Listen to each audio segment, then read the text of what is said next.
Hello students, welcome back to my channel. चलिए continue करते हैं वेक्टर अलजेब्रा क्लास 12 का चैप्टर। लास्ट क्लास में हम लोगों ने समझा था वेक्टर्स क्या होते हैं, टाइप्स ऑफ वेक्टर्स क्या होते हैं। फिर हमने बात की थी कि यूनिट वेक्टर कैसे निकलता है, डायरेक्शन रेशियोज, डायरेक्शन कोसाइंस क्या होते हैं। यहाँ तक हम लोगों ने बात कर ली थी। अब बात करते हैं mathematical operations on vectors, addition, subtraction and multiplication. कैसे कर सकते हैं वेक्टर्स का, ये बात करते हैं। ठीक है, तो सबसे पहले बात करेंगे addition and subtraction of vectors. How can we add and subtract two vectors. Suppose मेरे पास एक वेक्टर है ए, जिसको हम लिख रहे हैं A1 आई कैप प्लस A2 जे कैप प्लस A3 के कैप। सबको अभी तक पता है कि वेक्टर में I cap, J cap, K cap क्या होते हैं? The unit vectors in the direction of X axis, Y axis and Z axis. And किसी भी वेक्टर के हम वेक्टर को कैसे रिप्रेजेंट कर सकते हैं? हर वेक्टर का स्केलर कंपोनेंट होता है, हर वेक्टर का वेक्टर कंपोनेंट होता है। स्केलर कंपोनेंट क्या हो जाएगा? A1 A2 A3, और वेक्टर कंपोनेंट इसका A1 आई कैप, A2 जे कैप, A3 के कैप। ऐसे ही दूसरा वेक्टर है मेरे पास B1 आई कैप प्लस B2 जे कैप प्लस B3 के कैप। मुझे इन दोनों वेक्टर्स को ऐड और सब्ट्रैक्ट करना है। तो सबसे पहले बात करते हैं एडिशन की। बहुत सिंपल प्रोसेस है, कुछ भी इसमें रॉकेट साइंस नहीं है। क्या करेंगे? सिर्फ कॉरस्पॉन्डिंग एलिमेंट्स को ऐड कर देंगे, कॉरस्पॉन्डिंग कंपोनेंट्स को ऐड कर देंगे। दैट मीन्स आई कैप वाले कंपोनेंट्स ऐड हो जाएंगे, जे कैप वाले ऐड हो जाएंगे एंड के कैप वाले ऐड हो जाएंगे। तो बेसिकली क्या हो जाएगा? A1 प्लस B1 आई कैप, A2 प्लस B2 जे कैप, A3 प्लस B3 के कैप। यही काम सब्ट्रैक्शन में भी होता है। तो अगर हम सब्ट्रैक्ट करेंगे तो कॉरस्पॉन्डिंग एलिमेंट्स क्या हो जाएंगे? सब्ट्रैक्ट हो जाएंगे। See, very easy process. Let's take an example to understand it further.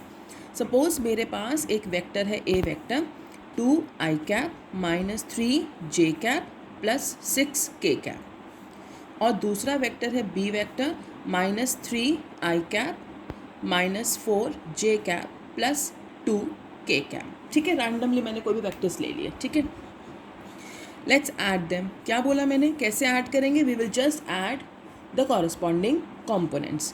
तो आई कैप वाले ऐड हो जाएंगे। 2 प्लस माइनस 3 क्या हो जाएगा? -1, तो -1 आई कैप, -3 प्लस -4 -7 जे कैप, 6 प्लस 2 8 के कैप। ऐसे अगर सब्ट्रैक्ट करना होगा तो कॉरस्पॉन्डिंग एलिमेंट्स को सब्ट्रैक्ट कर देंगे। 2 minus -3 that will be 2 plus 3 that is 5 I cap, -3 minus -4 यानी कि -3 plus 4 that will be 1 J cap, 6 minus 2 that will be 4 के कैप। ठीक है, इजी प्रोसेस कि कभी भी अगर हमें वेक्टर्स को ऐड या सब्ट्रैक्ट करना है, we always add and subtract the corresponding components. ठीक है, चलिए let's move forward. Now that we know how to add and subtract two vectors, so before we move forward to the multiplication of vectors, let's discuss a simple concept based on subtraction of vectors. Suppose ये मेरे पास मेरा plane है, this is my x axis, y axis and z axis, and यहाँ पर मेरे पास दो vectors हैं, एक p1 op1, दूसरा हो जाएगा op2। ठीक है, सो मान लेते हैं P1 पॉइंट है 2 - 2 5 एंड P2 पॉइंट है 3 2 and -1। Just an example, very random example I have taken, right? Don't think कि ये ऑक्टेंट में नहीं है एंड ऑल दैट।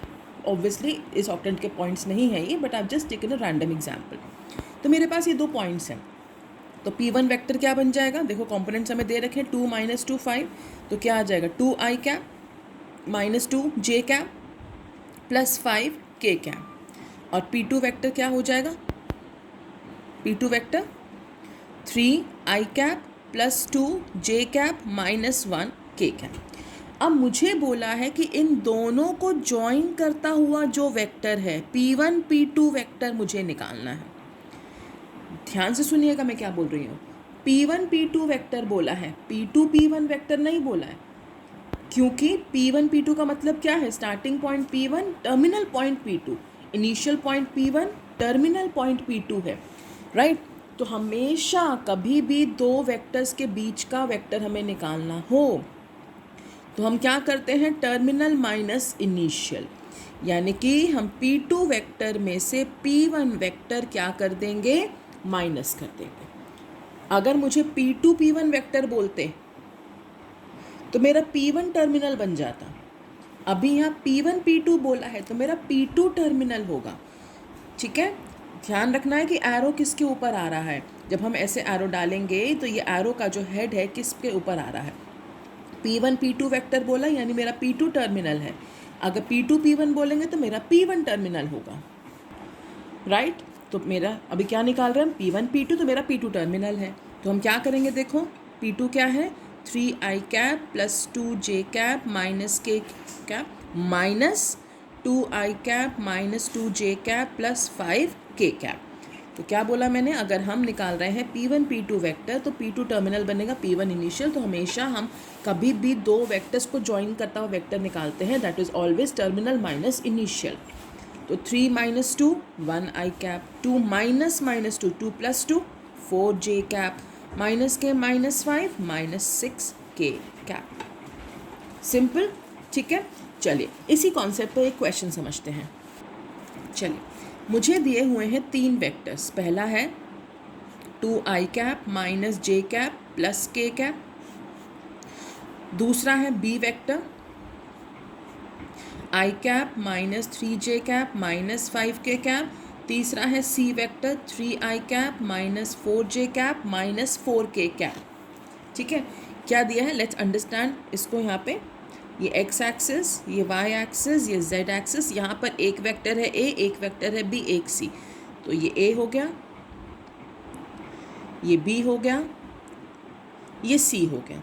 ठीक है, a के पॉइंट्स देखो क्या हो जाएंगे, 2 माइनस 1 1, b के पॉइंट्स हो जाएंगे 1 माइनस 3 माइनस 5, c के पॉइंट्स हो जाएंगे 3 माइनस 4 माइनस 4। अब हमें क्वेश्चन में बोला है कि हमें चेक करना है कि क्या ए बी और सी एक राइट एंगल ट्रायंगल बना रहा है। Is A B C making a right angle triangle. तो क्या करें, देखो ध्यान से। हम पहले तीनों वेक्टर्स निकाल लेते हैं। तो let's find A B vector, let's find B C vector, let's find C A vector. इतना काम कर लेते हैं पहले, फिर समझते हैं आगे। So let's find A B vector. क्या बोला मैंने, अगर ऐसे निकाल रहे तो बी टर्मिनल बनेगा ए इनिशियल। तो बी में से ए माइनस करना, डायरेक्टली करें। 1 minus 2 minus I cap minus 3 minus minus 2 यानी कि minus 3 plus 2, sorry minus 3 minus minus 1 minus 3 plus 1 that is minus 2j cap minus 5 माइनस 1 that is minus 6k cap. ऐसे ही निकाल लेते हैं बी सी वैक्टर। तो बी इनिशियल बनेगा C terminal, 3 minus 1 2 I cap minus 4 minus of minus 3 minus 4 plus 3 that is minus 1 j cap minus 4 minus of minus 5 minus 4 plus 5 that is k cap. ऐसे ही निकाल लेते हैं सी A vector. C A vector में सी initial बनेगा ए terminal, right. तो 2 minus 3 minus I cap minus 1 minus of minus 4 कितना हो जाएगा, plus 3 and minus and 1 minus of minus 4 1 plus 4 that is 5k cap. तो मैंने ए बी वेक्टर भी निकाल लिया, मैंने बी सी वेक्टर भी निकाल लिया, मैंने सी ए वेक्टर भी निकाल लिया। अब मुझे तो ये चेक करना था कि भैया ये एक राइट एंगल ट्रायंगल है या नहीं। तो हम क्या करेंगे, तीनों का मैग्नीट्यूड निकाल लेते हैं। क्या मैग्नीट्यूड, क्यों, क्योंकि हम चेक करना चाह रहे राइट एंगल है कि नहीं। तो हम समहाउ देखेंगे कि क्या ये पाइथागोरस थ्योरम फॉलो कर रहा है कि नहीं। तो लेट्स फाइंड ए बी का मैग्नीट्यूड।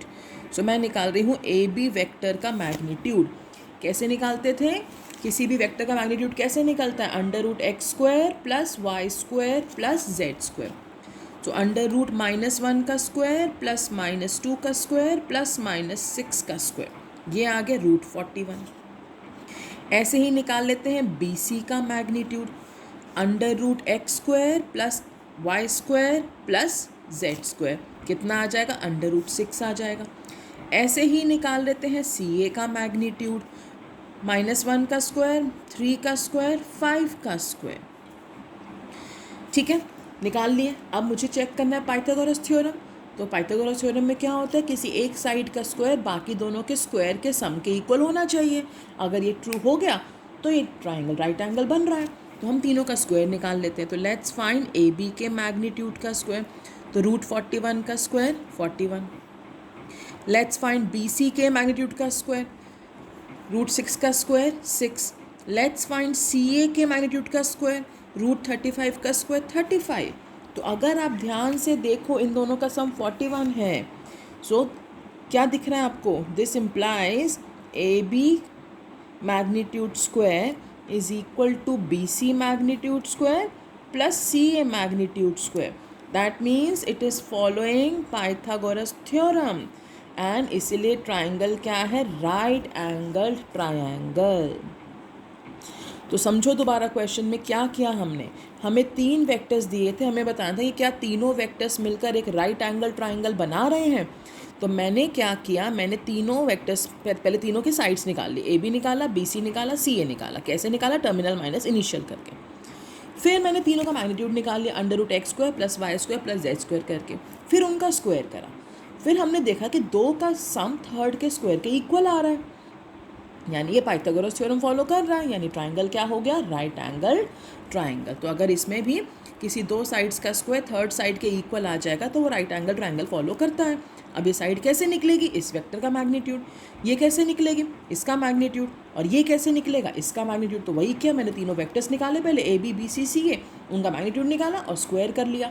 तो एक का स्क्वायर बाकी दोनों के स्क्वायर के सम के इक्वल आ रहा है, यानी ये पाइथागोरस थ्योरम फॉलो कर रहा है, यानी ट्राइंगल क्या है, राइट एंगल्ड ट्राइंगल। ठीक है, चलिए इस वीडियो को यहीं तक रखते हैं। तो ये था आपका एडिशन सब्ट्रैक्शन का। नेक्स्ट वीडियो में will be continuing about the multiplication of vectors. Till then keep revising, take care, bye bye.